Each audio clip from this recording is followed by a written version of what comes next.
జై వీరబ్రహ్మ జై గోవిందమాంబ జై. నేను మీ కృష్ణమాచార్య శ్రీ బ్రహ్మపదం.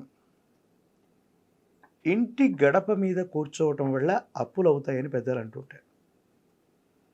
మీ సింహద్వారానికి సంబంధించినటువంటి గడప మీద ఏ కారణంగానైనా కుటుంబ సభ్యులు కూర్చుంటే మనకు అప్పులు అవుతూ ఉంటాయి, ఆర్థిక నష్టాలు అవుతాయి. కాబట్టి దయచేసి ఎవరు కూడా గడప మీద కూర్చోకూడదన్నటువంటి భావన కలుగుతుంది.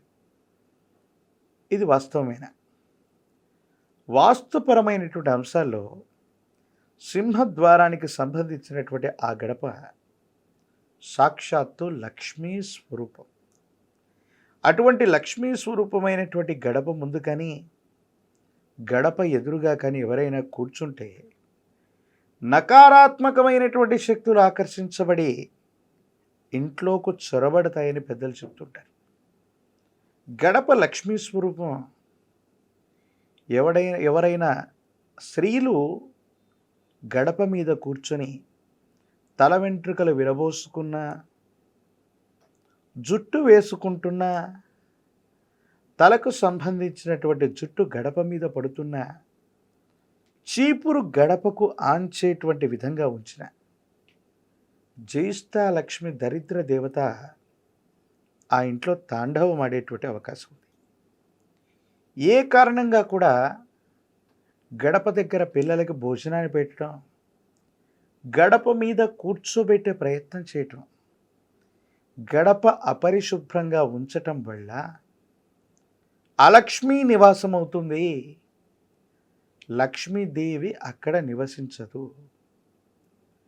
ఎక్కడైతే సాక్షాత్తు లక్ష్మీ స్వరూపమైనటువంటి గడప పూజించబడుతుందో సమస్తమైనటువంటి శుభాలు అక్కడే ఉంటాయి. ఎక్కడైతే గడపకి ఈ అగౌరవపరమైనటువంటి అంశాల్లో మనం ప్రవర్తన చేస్తుంటాం, అక్కడ జ్యేష్ఠాలక్ష్మి నివాసం ఉండటం వల్ల ఆ ఇంట్లో ఆర్థిక సమస్యలు వస్తాయి, ఆరోగ్యపరమైనటువంటి అంశాలు వస్తాయి. ధనం అన్నటువంటిది నిలబడని పరిస్థితుల నేపథ్యంలో ఖర్చు అయిపోతూ ఉంటుంది. ఎందుకు ధనాన్ని ఖర్చు చేస్తామో అర్థం అవ్వదు. అనునిత్యం ధనాన్ని ఖర్చు పెడుతూనే ఉంటాం, ఇంకా అప్పుల బాధలు అవుతూనే ఉంటాయి. దీనికి కారణాలు మాత్రం మనం తెలుసుకోలేకపోతుంటాం. ఈ విధమైనటువంటి స్థితిగతుల్లో ఉండడానికి కారణాలు కూడా మనకు అర్థమవు.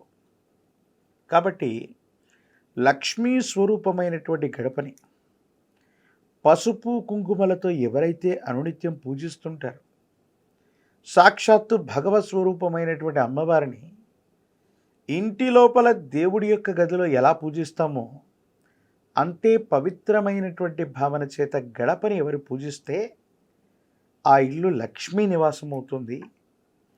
ఆ ఇంటికి ధనం నడుచుకుని వస్తుంది. ఎవరైతే గడపకి అగౌరవం కలిగించే పనులు చేస్తుంటారో, గడప మీద కూర్చోవటం, గడపకు అభిముఖంగా కూర్చోవటం, భోజనం చేయటం, తల వెంట్రుకలు విరబోసుకోవటం, జడలు వేసుకునే ప్రయత్నం చేయటం, పాదరక్షలు గడపకు ఆంచేటువంటి విధంగా ఉంచటం, అలాగే చీపురు, పరిశుభ్రం చేసేటువంటి వస్తువుల్ని గడప దగ్గరగా ఉంచటం వల్ల మహాలక్ష్మి స్వరూపమైనటువంటి అమ్మవారికి అగౌరవాన్ని కలిగించే పనుల వల్ల ఇంటి బయట ఉన్న నకారాత్మకమైన శక్తులని ఈ వస్తువులు సంగ్రహణ చేస్తాయి. ఆ నకారాత్మకమైనటువంటి శక్తులు ఎప్పుడైతే ఇంట్లోకి వచ్చాయో అగౌరవం, అశాంతి, అభద్రతాభావం, అసౌకర్యం, ఇంకా ధనం అన్నటువంటిది నిలబడకపోవటం, అప్పుల పాలవుతూ ఉండటం, అకాల భోజనాలు చేస్తూ ఉండటం, ఆ కుటుంబంలో ఎవరికైనా ప్రాణ సంబంధమైనటువంటి హాని కానీ ఆకస్మికమైనటువంటి ఉపద్రవాలు కానీ వస్తూ ఉంటాయి.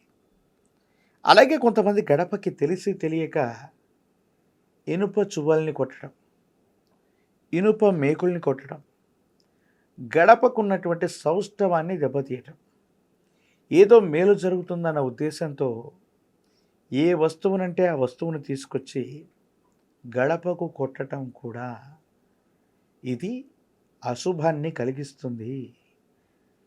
ఆ పవిత్రత పోగొట్టే ప్రయత్నం జరుగుతుంది. ఆ గృహానికి సంబంధించిన ఆయు ప్రమాణాన్ని దెబ్బతీస్తుంది. ఏ కుటుంబానికి సంబంధించిన యజమాని యొక్క పేరుని, వారి యొక్క నక్షత్రాన్ని, వర్గని అనుసరించి సింహద్వారాన్ని మనం పెట్టి ఉంటామో, ఇలా చేయటం వల్ల ఆ యజమానికి సంబంధించిన ఆర్థిక, ఆరోగ్యపరమైనటువంటి అంశాలకు సంబంధించిన విధి విధానంలో ఇబ్బందులు కలిగే అవకాశం ఉంది. కాబట్టి ఎటువంటి పరిస్థితుల్లో గడప మీద కూర్చోవటం కానీ, గడప ఎదురుగా కూర్చోవటం కానీ, అగౌరవ పనులు కానీ గడప దగ్గర చేస్తే లక్ష్మీ స్థానాన్ని అగౌరవపరిచినట్టు అవుతుంది. కాబట్టి ఇలాంటి పనులు ఇవి చేయకుండా ప్రతి శుక్రవారం కానీ అవకాశం ఉన్న ప్రతిసారి కూడా గడపని పసుపు కుంకుమల చేత అమ్మవారి స్వరూపంగా భావన చేస్తూ ఆ విశేషవంతమైన గడపని పూజిస్తూ ఉండటం వల్ల అనుకూలవంతమైన ఫలితాన్ని